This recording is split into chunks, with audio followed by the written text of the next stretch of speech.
Hello everyone, welcome you all on my YouTube channel future mentor. आज मैं आप सभी को इस वीडियो में दिखाने वाली हूँ कि बीएड सेकेंड ईयर के लिए जो आप फ़ाइल बनाते हो वो किस तरीके की होती है। ये जो फ़ाइल है ये शिव कॉलेज ऑफ एजुकेशन मतलब इस कॉलेज वालों ने बनवाया है। मैंने यहीं से बीएड करी थी, तो मैं आप सभी के साथ शेयर कर रही हूँ कि किस तरीके से हमें बनाना होता है। तो आइए देखते हैं। ये फ़ाइल है। एक्चुअली कुछ स्टूडेंट्स ने पूछा था कमेंट में कि एक बार हमें दिखा दे कि फ़ाइल कैसे बनाई जाती है। तो ये आप देख रहे हो, ये मैथ्स की फ़ाइल है सेकेंड ईयर की।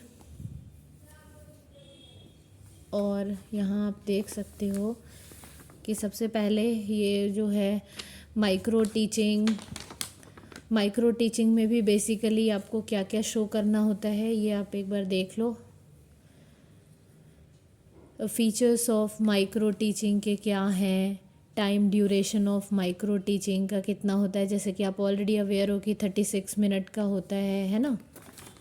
तो ये सारी चीज़ें ये कैसे करवाई जाती है। और अब उसके बाद से यहाँ से स्टार्ट हो रहा है आपका लेसन प्लान। इसमें जो होता है स्टार्टिंग में कुछ मिनी लेसन प्लान होते हैं जो कि माइक्रो टीचिंग पे बेस्ड होते हैं, फिर प्रॉपर लेसन प्लान्स बनाए जाते हैं। अब लेसन प्लान में आप देख सकते हो ऊपर नेम, फिर क्लास, किस क्लास को आपने टीच करा, सब्जेक्ट क्या है, ठीक है, ड्यूरेशन, रोल नंबर, कौन से पीरियड में आपने वो सब्जेक्ट पढ़ाया, कौन से टॉपिक पे पढ़ाया, जैसे यहाँ लिखा हुआ है वॉल्यूम ऑफ सिलेंडर, ठीक है। फिर स्किल ऑफ इंट्रोड्यूसिंग लेसन, मतलब आपने जो लेसन इंट्रोड्यूस करा उसमें आपने कौन से स्किल्स यूज़ किए, ठीक है। फिर प्यूपल्स एक्टिविटीज़, टीचर ने कौन सी एक्टिविटी करवाई, ये सारी चीज़ें आ जाती है। ये है इसका पार्ट। फिर आप देख सकते हो इसमें जो है ये टोटल छोटे छोटे क्वेश्चंस जो है आप बीच में बच्चों से पुट ऑन करते हो पढ़ाते टाइम, वो सारे क्वेश्चंस हैं एंड बच्चों के रिस्पॉन्स है इसमें दिए गए। ओके, तो ये कुछ क्वेश्चंस पूछे गए जाते हैं, फिर बच्चों के रिस्पॉन्स है, फिर कंपोनेंट ऑफ द टॉपिक है कि इस टॉपिक के क्या कंपोनेंट थे। अब जब आपने पढ़ा लिया तो अब लास्ट में क्या करते हो, रेटिंग स्केल के थ्रू बच्चों के असेसमेंट करते हो। तो ये रेटिंग स्केल बना हुआ है। ठीक उसी तरीके से सेकंड लेसन प्लान बना हुआ है जो कि सर्कल के ऊपर है।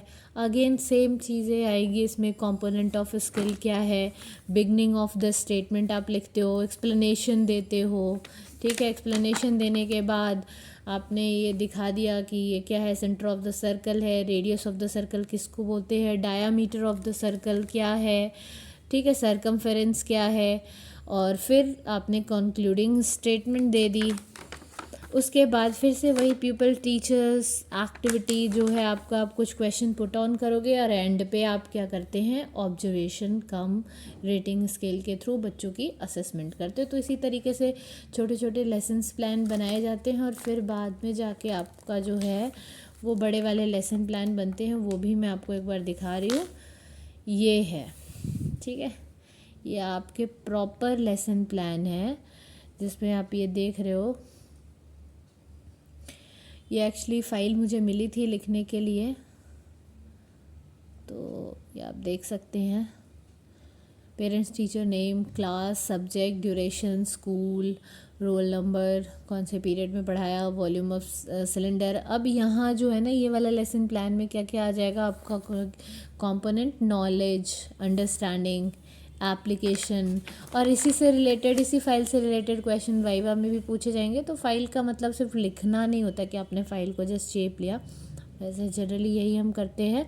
बट इसके साथ साथ आपको क्या करना है कि इसमें जैसे आपसे पूछा जा सकता है कि जनरल टीचिंग एड्स में क्या आता है, स्पेसिफिक टीचिंग एड्स क्या है, इंस्ट्रक्शनल प्लानिंग क्या है, लेसन प्लानिंग क्या है ना।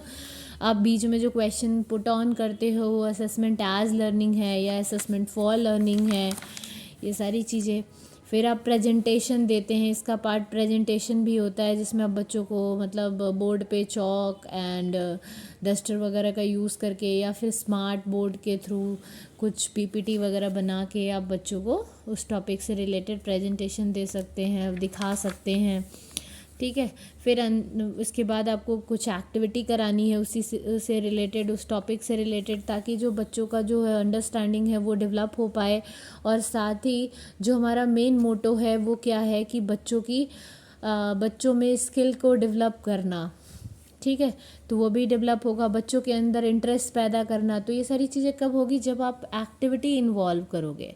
जब बच्चा एक्टिविटी करेगा तो वो रियल लाइफ एक्सपीरियंस लेगा। जब वो रियल लाइफ एक्सपीरियंस लेगा तो वो अच्छे से उस टॉपिक को ग्रास्प कर पाएगा, उसकी अंडरस्टैंडिंग डेवलप कर पाएगा। And next step is evaluation, जो कि आप इवैल्यूएशन करते हैं। इवैल्यूएशन में आ जाता है आपका वही असेसमेंट फॉर लर्निंग, जहाँ आप क्या करते हैं, क्वेश्चन पुट ऑन करते हैं, बच्चों से पूछते हैं, फिर एंड पे आप क्या करते हो, होमवर्क असाइन करते हो। और फिर यहाँ हमें लिखना भी होता है कि आपने ये जो रेफरेंस लिया है ये कहाँ से लिया है। तो ये था प्रॉपर आपका फ़ाइल कि किस तरीके से आपको बनाना है। ये फ़ाइल जो है ये आपको कॉलेज ही प्रोवाइड करती है। जो टॉपिक्स है वो बुक में गिवन होता है, और इसके लिए भी फ़ाइल आपको कॉलेज से भी मिल जाती है। बट ट्राई करना कि सिर्फ जो दूसरों की फ़ाइल से जो कंटेंट दिए गए सिर्फ उसी को अपना लिख लो, साथ में अपना भी कुछ ऐड ऑन करना, और प्लस पूरी फ़ाइल को गो थ्रू करना है। तो इस तरीके से आप देख सकते हो कि फ़ाइल किस तरीके से बनानी है। क्योंकि यहाँ जो बीएड में एज सच आपने जो सब्जेक्ट ली होगी, लाइक आपने मैथ्स लिया है या फिजिकल साइंस लिया है या इंग्लिश लिया है या फिर आपने कोई भी सब्जेक्ट लिया है, तो यहाँ जो मेन होता है ना, आपको जो मेन सब्जेक्ट्स होते हैं वो मतलब आपसे फ़ाइल के फॉर्म में ही इसी का वाइवा लिया जाता है, आपको फ़ाइल बनाने को दिया जाता है। तो फ़ाइल पे बहुत ज़्यादा फोकस करना, अट्रैक्टिव बनाना, सुंदर बनाना, क्योंकि बीएड वाले जो मार्क्स देते हैं वो फ़ाइल के बेसिस पे ही देते हैं, वाइवा के क्वेश्चंस के बेसिस पे देते हैं। तो आपको इन सारी चीज़ों का ध्यान रखना है। So thanks for watching this video, thank you all.